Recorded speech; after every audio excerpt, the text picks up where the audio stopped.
Welcome back to the deep dive. It's Saturday, February 21, 2026. And I've got to say, if you've looked out the window this morning or, tried to navigate a sidewalk anywhere in the city, you probably know exactly what I'm about to say. It is just packed out there. Oh, completely. It really feels like the entire human population just woke up and decided that today is the day they become a runner. Right. It's wild. It feels like we're in the middle of this massive boom in running culture. We are. I mean, it's basically the running boom 2.0. We're Yeah. seeing participation numbers that we really haven't seen since the 70s, but obviously with much better shoes this time around. And much better tech, or, well, at least much more expensive tech. And honestly, that is the exact collision point we're doing a deep dive into today. Yeah, it's a fascinating intersection. Because we're sitting at this moment where this huge wave of human enthusiasm for fitness is crashing headfirst into the explosion of AI. We aren't just, logging miles on a watch anymore. We are handing the literal keys to our physical health over to algorithms. We really are. We've totally moved past the era of basic tracking, like just counting steps or recording a GPS map. We are firmly in the era of predictive coaching. Right. We have these incredibly complex systems right in our pockets, specifically apps like Runna, and they promise to take all your wearable data and build this perfect, highly personalized training plan. But, and there is always a but, when we do these deep dives, we're starting to see a real crack in the facade here. Today's topic is honestly a bit unsettling for anyone out there who trusts their smartwatch more than their own legs. Which is a lot of people right now. Exactly, because there is growing evidence and some literally brand new investigative reporting suggesting that these AI coaches might actually be breaking us. Yeah, that's the unfortunate reality we're looking at. We're going to unpack why AI training plans are being directly linked to a pretty significant spike in injury rates. It's kind of a classic case of Silicon Valley velocity moving way faster than human biology can adapt to. So, to guide our mission today, we are looking at a breaking piece of investigative journalism published today, February 21, 2026. It's from the specialist outlet, the 5K Runner. Great publication. Yeah, you can find the full report over at www.the5krunner.com. And the headline they went with is just blunt. It's Runna. Is your AI marathon training plan injuring you? It's a really fantastic read and quite provocative, honestly. But to really understand the mechanical reasons why this is happening, we're also going to layer in a foundational scientific study from 2024. Right, the ChatGPT one. Exactly. A study on ChatGPT training plans, plus some hard market data on this current running boom. Because we really need to figure out why these supposedly genius algorithms are making what look like absolute rookie coaching mistakes. So if you have a marathon on the calendar, or if you've got a robot in your pocket telling you to go do a tempo run tomorrow morning, you really need to hear this. But before we get to the broken bones and the injuries, let's just establish the scale of this, because this isn't some niche hobbyist issue anymore. Oh, no. It's massive. I mean, if you look at the data we have from Parkinson osteopaths, they noted that back in 2024, nearly 20% of UK adults were running at least once a month. 20%, that's huge. And fast forward to where we are now in 2026. And that number has just continued to climb. And it's not just people doing a casual jog around the block either. People are getting competitive. Right. Strava reported that their running club memberships jumped 59% in a single year. And think about the 2025 London Marathon. They had over 56,000 finishers. It's incredible. We are talking about millions of people entering the sport. And crucially, a huge percentage of them are what the industry calls adult onset runners. Okay, adult onset, meaning they didn't run cross country in high school. Exactly. They're coming right off the couch in their 30s or 40s and aiming straight for 26.2 miles. And obviously, this is where the tech industry just sees an absolute goldmine. You've got all these novices who frankly don't know how to train, and they are actively looking for guidance. I was looking at that promo.com report we pulled, and it showed 84% of fitness consumers explicitly want AI to personalize their workouts. 84%. Yeah, they are literally asking for the machine to take over. Well, let's play devil's advocate for a second here. Why wouldn't they? Sure. A human coach, like someone who really understands physiology, who actually watches you run and adapts to you, that is a luxury item. That can cost hundreds of dollars a month. Easily. But an app like Runna, which is one of the biggest players in this space right now, costs about $120 a year. And the marketing promises the exact same outcome. It says, we take your data, we build the bespoke plan for you. It democratizes elite coaching. In theory. It democratizes the coaching in theory. But the 5K runner investigation we're looking at today suggests that while it democratizes the coaching, it might also be democratizing the injuries. Yeah, that's the catch. Because Runna is huge now. It's owned by Strava. It boasts 2 million monthly users. But the physical therapists are reporting this very specific, very troubling phenomenon. They are seeing a massive cluster of injuries that they are colloquially referring to as Runna-related cases. And this is where we need to get a little bit into the weeds of the physiology. Hmm. Because the 5K runner piece highlights exactly what these injuries are. We're talking about stress fractures, shin splints, and Achilles tendinopathy. Now, some people listening might just think, well, runners get injured. That's just part of the sport. Sure, injuries happen, but these are a very specific category of injury. They're classic markers of a load management failure. Basically, overuse injuries. Doing too much too fast. Exactly, and here is the fundamental thing that AI seems to struggle with. It's the difference between your engine and your chassis. Okay, I like that analogy. Break that down. So your cardiovascular system, your engine, right? Your heart and your lungs, that adapts incredibly fast to stress. You start running, and you can honestly feel fitter in 3 weeks. Your resting heart rate drops. You can breathe easier on hills. So the AI looks at my watch data, sees my heart rate coming down, and goes, awesome, you're super fit now. Let's double the distance next week. Exactly. Yeah. But your chassis, your skeletal system, the bones, tendons, and ligaments, that adapts on practically a geological time frame compared to your muscles. Wow. It takes months and sometimes years to build the actual bone density required to handle the impact of high-mileage running. So the AI ramps up your schedule based on how efficiently your heart is pumping, and your shin bone literally cracks under the pressure because it hasn't caught up yet. God, that is just a terrifying image. But hold on a second. Surely a company like Runna, which again is owned by Strava, a company that possesses more running data than arguably anyone on Earth, surely their developers know this. How can they be getting basic human physiology wrong? Well, that is kind of the smoking gun that the 5K Runner article uncovered. The company isn't oblivious at all. In fact, they are actively adding new features to the app right now to tone down the aggressiveness of their own plans. They are. Yeah. They're introducing these intensity reduction features and buttons to basically let users back off the volume. Which honestly feels like a massive admission of guilt. I mean, if the algorithm was actually perfect, you wouldn't need a manual, please make this easier so I don't break my leg button. It's totally a reactive patch. The analysis in the 5K Runner points out that while the app uses machine learning and generative AI, the periodized ramp, which is just a fancy term for the slope of how much harder the training gets week over week, that ramp is miscalibrated. It's too steep. Right. It relies on this linear progression. And human biology is just rarely, if ever, linear. I really want to dig into this specific case study from the article because I think this is where the story stops being just abstract data.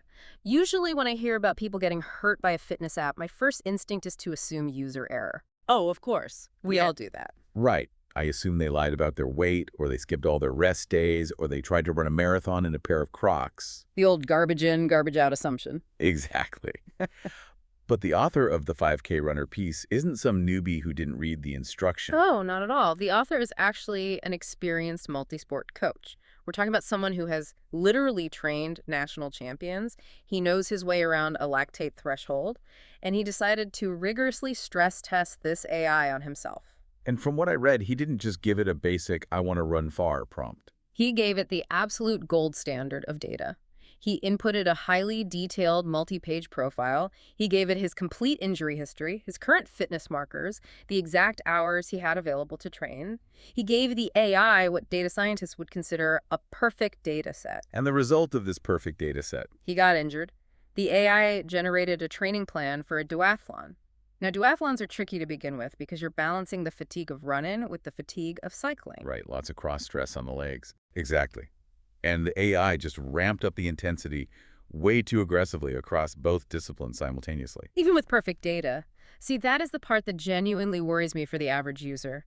If an actual expert can't get a safe, sustainable plan out of this machine, what chance does a beginner have?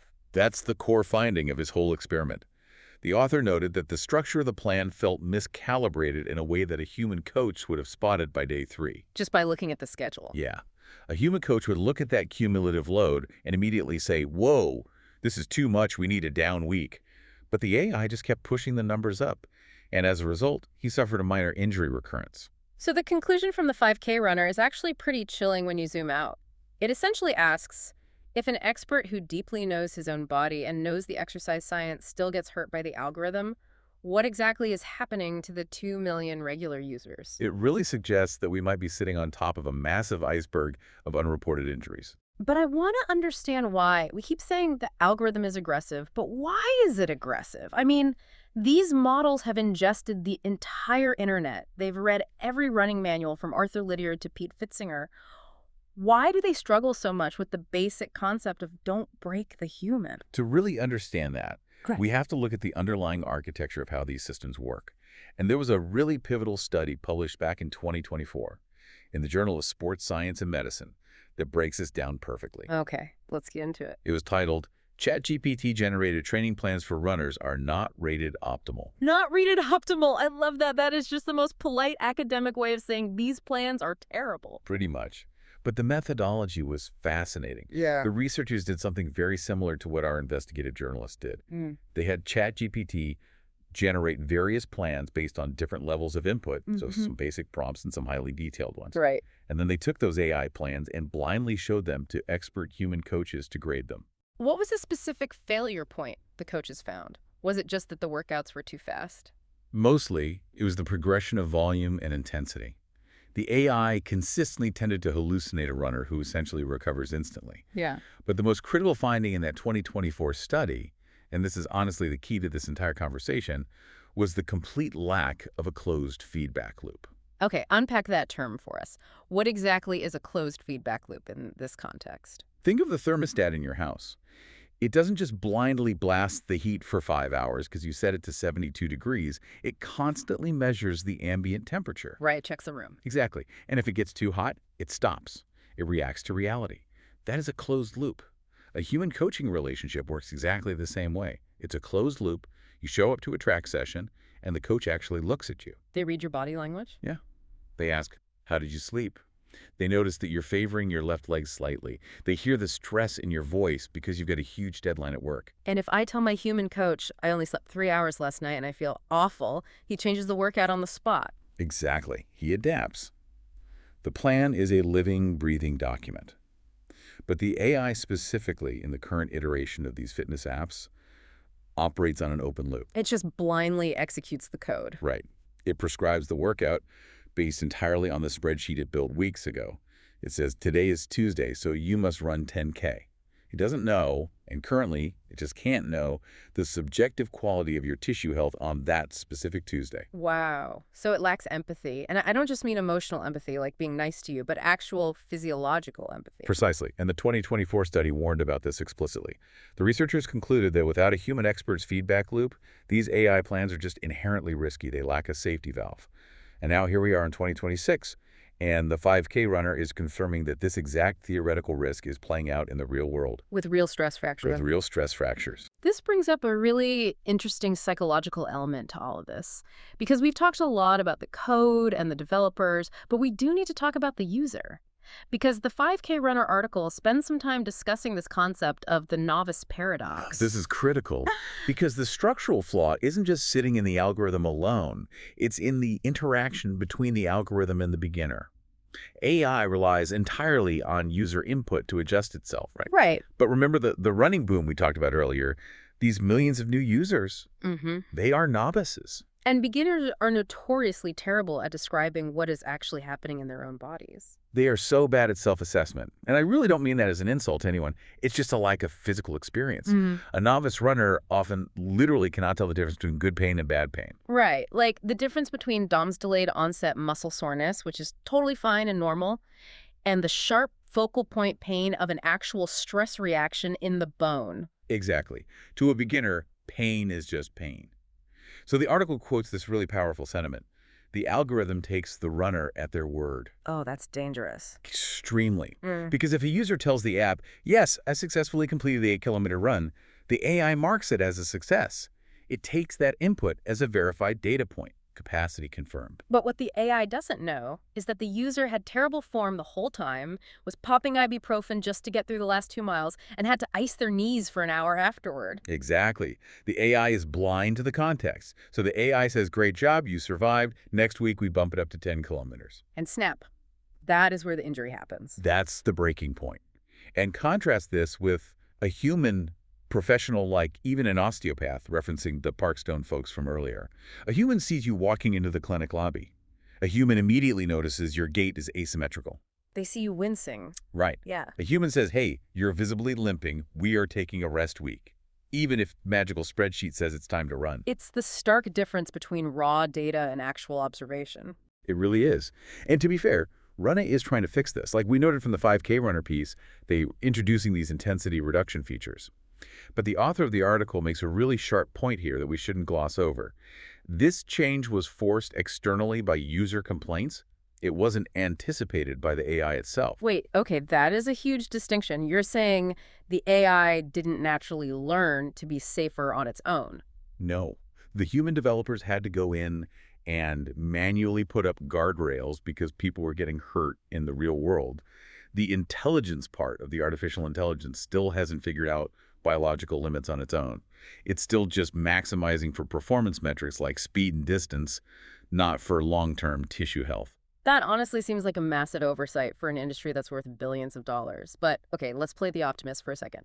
Runna is owned by Strava. Strava has something like 150 million users. Huge database. That is an absolute ocean of data. Surely with that much information, our heart rate, our cadence, our sleep data from our Apple Watches, surely they can fix this. Why is there still this massive gap in the safety? You would certainly think they could. And the 5K runner piece agrees that the raw potential is definitely there. Theoretically, with all that wearable data flowing in, the AI should be able to detect overtraining patterns before they cause damage. Right. Like if my resting heart rate is suddenly spiking and my heart rate variability is just tanking, the AI should know I'm frying my nervous system before I even feel the ache in my shin. It absolutely should. It should be able to see those warning signs at a population level. It should be able to look at its database and compute, okay, 10,000 users with this specific fitness profile got injured when they tried this specific interval session, so we are not going to prescribe that session to you. That is the entire promise of big data. So why aren't we there yet? Because connecting those physiological dots reliably is incredibly hard. The 5K runner piece describes where we are right now as being in a gap. We are stuck in this dangerous valley between the marketing promise of AI, that is this perfect, omniscient personal coach, and the actual technological reality of today. The hardware is there, but the software isn't. The sensors are there, the data is there, but the synthesis of all that information just isn't good enough yet. Yeah, and that gap is exactly where all these runners are falling in and getting injured. And it's only going to get more complicated from here. The expert from the 5K runner warns heavily about what happens next in the tech cycle. We are rapidly moving toward what's called Agentic AI. Meaning AI that acts on your behalf. Exactly. As Apple and Google integrate our health data directly into their own operating systems, training plans are likely to become free, built-in commodities. So instead of paying Run $120 a year, I just wake up and ask Siri or Google Gemini to train me for the London Marathon. Exactly. Hey, Google, build me a marathon plan. And think about the implications of that.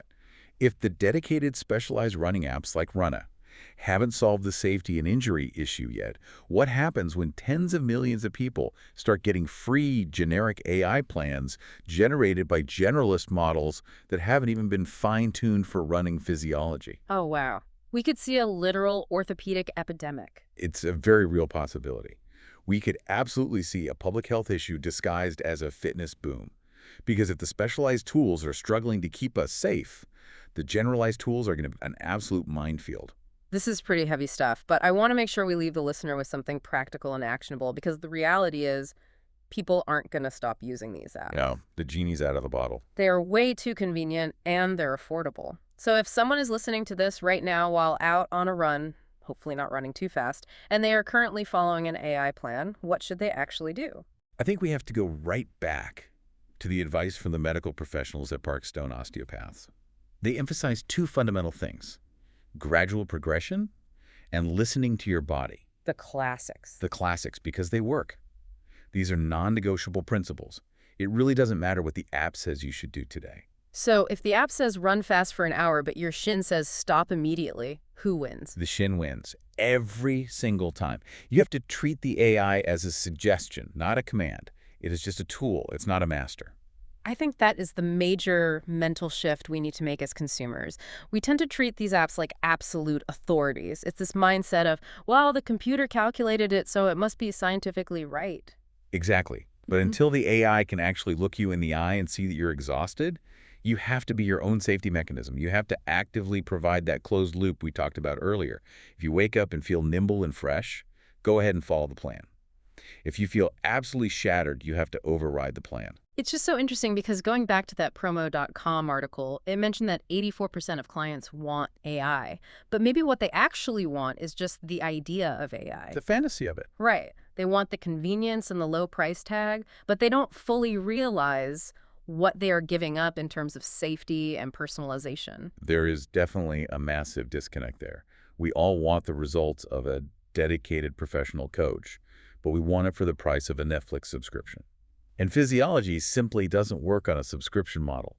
It works on adaptation, rest, and paying attention to very subtle physical signals. So to kind of wrap this all up, we've seen this incredible boom in running. We're seeing massive consumer demand for AI coaching.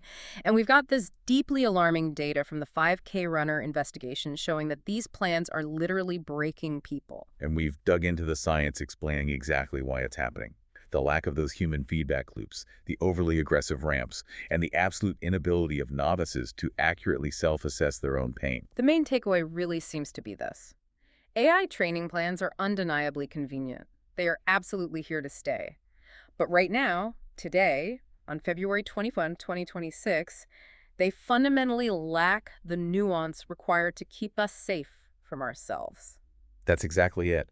The best training plan in the world is the one that adapts to how you feel today, right now, not one that was mathematically calculated 6 weeks ago by a server farm based on a statistical average of a 25-year-old male. If you want to dig into the granular details of this investigation, specifically the Runna case study and the breakdown of how the app is frantically trying to patch its own features, I highly, highly encourage you to check out the full article. It's fantastic reporting. It really is. You can find it at www.the5krunner.com. It is honestly a sobering read for anyone out there who's chasing a personal best this year. Absolutely. It's well worth your time. I want to leave you with one final thought to mull over on your next run, and hopefully it's an easy, safe run. If your AI coach pushes you too hard and injures you, who is actually responsible? That's the million-dollar question. Is it the developer who wrote the initial code? Is it the generative algorithm that calculated your weekly load? Or is it you, just for blindly doing exactly what you were told? That is going to be the defining legal battle of the next decade in sports tech. Thanks for joining us on this deep dive. Run safe, everyone. Take care.